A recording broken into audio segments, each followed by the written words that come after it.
Good morning, everyone. I'm Chris, and welcome back to another episode of Rift Amps. I mean, did you really think I was going to leave you without a video? Well, actually, yes, I was. But so I've had a wonderful, wonderful week off on holiday. Went to gorgeous West Wales with the family for the week. Had a great time. The first 2 days, beautiful weather. You know, lots of dog walks on the beaches and coastal paths, things like that. And then the rest of the week was an absolute washout. So, we didn't get much done.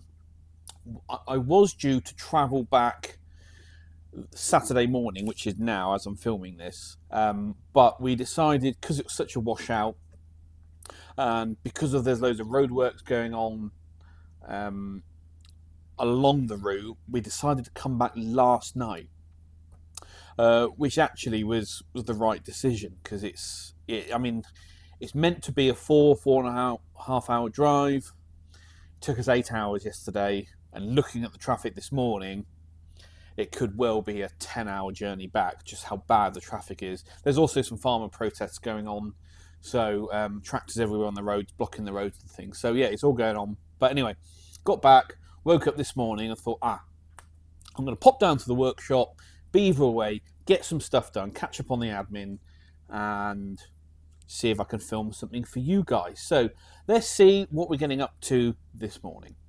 So the first job for me this morning is to drill the enclosure for the very last 69 Fuzz. This is the last B stock that we had up for sale. There's no more now. They're all gone. But this one is off to America, I think. So what I do is when I get my enclosures made, I have a little cross mark printed on, so I know exactly where to drill on the face. On the top for the jacks, I always do top mounted jacks. I've got to actually mark those on, and the same for my mounts on the side. But that's a nice little tip, is always get these small crosses. I think they're only 2 or 3 mil in size, but it just gives you the perfect placement each time for your things. Now, why is this particular enclosure a B stock? Well, it's got that tiny mark there, which isn't too obvious, but it's not good enough for A stock. So yeah, got myself a bit of a discount by ordering the B stock one, but it's the last one, so let's make it a good one. Can't remember if I showed you the build updates on this Ainsley Lister signature. This is the chassis that's going to be on the stand at the guitar show, Birmingham. I think it's the 2nd and 3rd of March. Or is it the 1st and the 2nd? I get it wrong every time. Anyway, that weekend, we're going to have this chassis here on the stand in our green cabinet for people to come along and play and try out. It's going to be great. So if you're interested in trying out an Ainsley Lister signature, you can do so at the guitar show. Ainsley's going to pop along as well, so you can get to meet him, have some fun. Anyway, progress on this. I've got most of the pre-chassis wiring done. I got the reverb and foot switch jacks all wired in. Come on here, show you those. So I've got to do the effects loop, which I build off the chassis and then connect in. Got my board, got my underboard connections done, got some of my top twisties done on the board. So yeah, making good progress on this. This is going to be, I hope to have this fired up next week, so it will be in next week's video. But yeah, we're making good progress. The only thing was, I was missing the treble pot. I don't know why. I don't know what happened to my stock control, but I thought I'd ordered enough for 25 amps worth, but I was one short, so I've had to order that in separately and pay an extortionate shipping cost just for one pot from a local supplier. But there you go, that's the way it is. So that's why that's missing. Anyway, yeah, cracking on with that. Right, well, that's all done then, all drilled, all ready to go. A lot of you ask about why do I mark and drill each enclosure or chassis, and why not I just get a template? Well, the answer is that things change all the time. And I know I've mentioned this before. Specifications change. I might decide to move things in different places. Now, this is a classic example. These LED bezels, this is the nice bezel that the LED light sits in. I've ordered the same part number from the same supplier for a couple of years now. And you've always needed to drill a 1/4 inch hole for the bezel, for the thread to go through. Now, I placed a new order, same part number, but they are now ever so slightly smaller. In fact, I now need to drill a 7/32 hole to make those fit. If I drilled a 1/4 inch hole off a template, for example, you'd actually see a gap, which would be no good. And so that's why things change, unexpected, unannounced. Specifications of things change. So it's always good to give yourself that flexibility, because if I drilled all those enclosures with a 1/4 inch hole and then these arrived, just be a waste of enclosure, because there isn't a larger 3mm LED bezel. So then you've got to go up for the next size and make sure the spec for that is correct, and it all becomes a bit of a fuss, and you're spending too much money ordering bits, paying postage, that kind of stuff. Whereas all you've got to do is just take the extra 30 seconds to measure and drill the right size hole that you need. In fact, I'll show you. So this is the enclosure that I've just drilled with the right size hole for this bezel. This one here, this is my own, for my own collection. This is not even B stock, this is C stock. I mean, it's got a mark on the front, and it actually slipped on the UV printer, so it looks like the whole thing's slipping off. So it's good enough for me, for my own use, but I couldn't ever sell that. But I'd already drilled that for a 1/4 inch bezel. So look, in the correct size, it looks good. There's no gaps. It's nice, actually. But in this one, you can see there's a gap. No good, can't use that. So I'm going to have to find... I think I have to do a 5mm LED in my own one, but yeah, doesn't matter. It's the way it is. But yeah, that's why. Classic example. Give yourself that flexibility. Right, back to the Hiwatt DR504OL. Went back to the customer and said, yes, I think this is something I could build for you. Worked out a price, gave him a quote, and he's turned around and said he's changed his mind. He's no longer interested. So that's killed that dead in the water, hasn't it?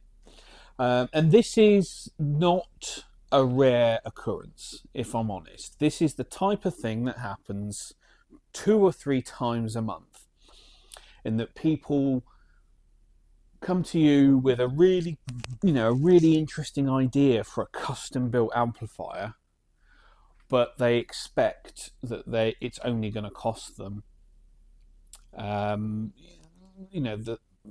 500, 600, 700 quid, the type of thing you can buy in a guitar shop, and they don't realise that a custom-made hand-wired amplifier, built from scratch, from a blank chassis upwards, they don't realise, how much that costs and how much time goes into that, and this happens all the time.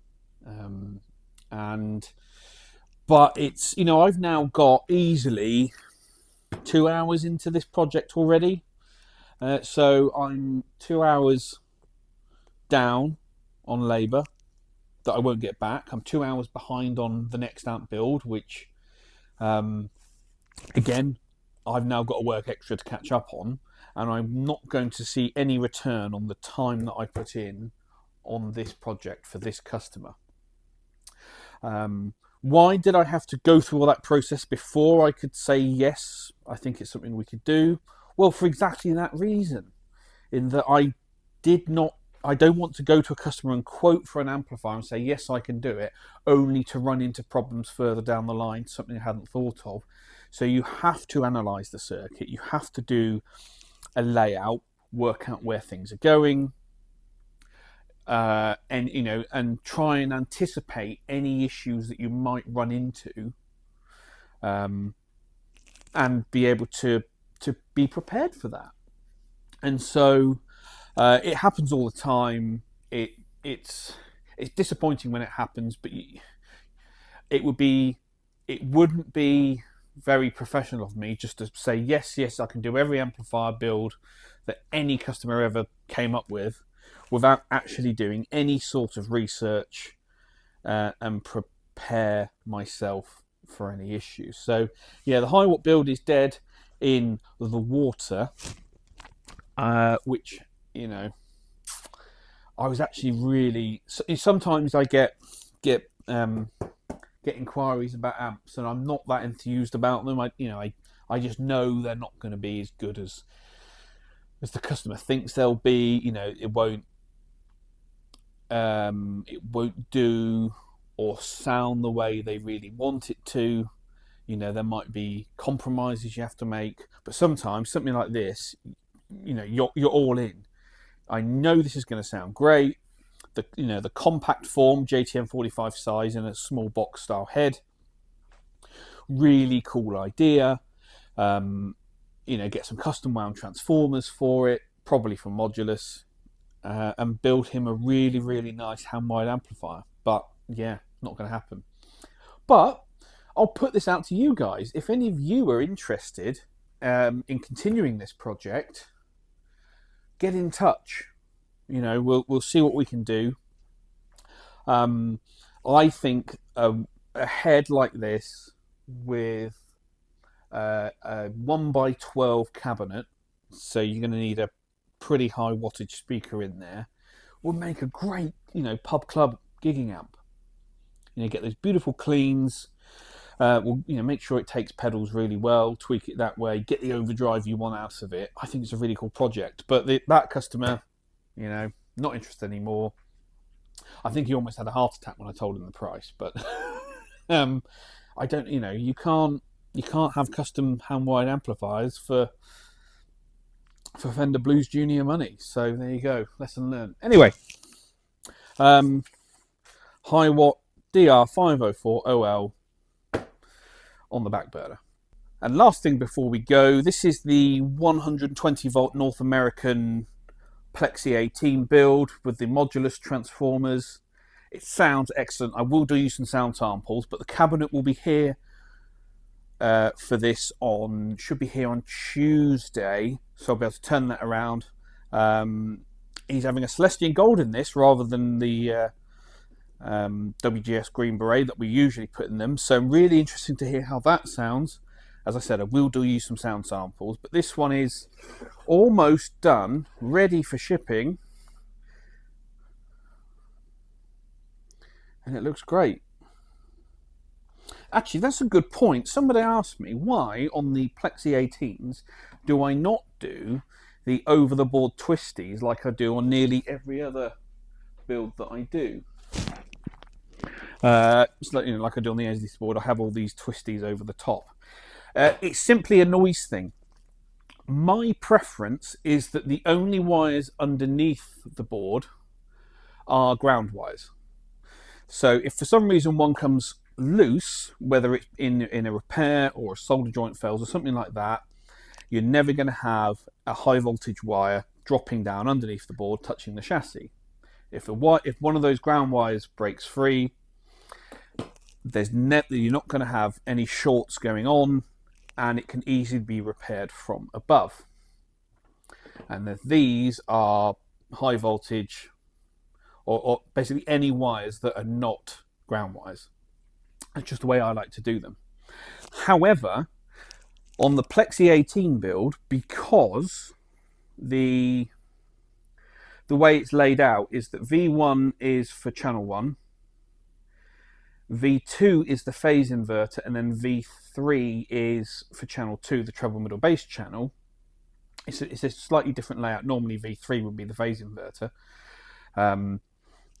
If you build this with twisties over the top, you just can't get a low noise floor on it. I've tried every which way until Sunday. It's just easier to keep the layout as it is. And what I do is any connections that go underneath, are easily traceable and sorted, and this board and the way I designed it can easily be lifted up to fix stuff. So I mean, it's how everyone else builds their amplifiers. It's just that if I had a choice, I'd do the twisties over the top. But yeah, that's why the Plexi 18 doesn't have the over the top twisties. It's just too noisy.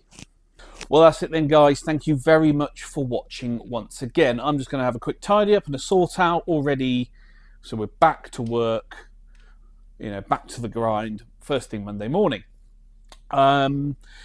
If you haven't already, please give this video a thumbs up, comments down below, subscribe if you haven't already. I think roughly only 25% of my viewers are subscribers. And the best way that you can support the channel is by clicking that subscribe button. It really, really helps. Now, remember in last week's video, I announced that there are other ways to support the channel. So you can choose to join the channel for a small fee each month, and then you get access to all videos early. A couple of you have signed up for that already, so thank you so much. It really, really is appreciated.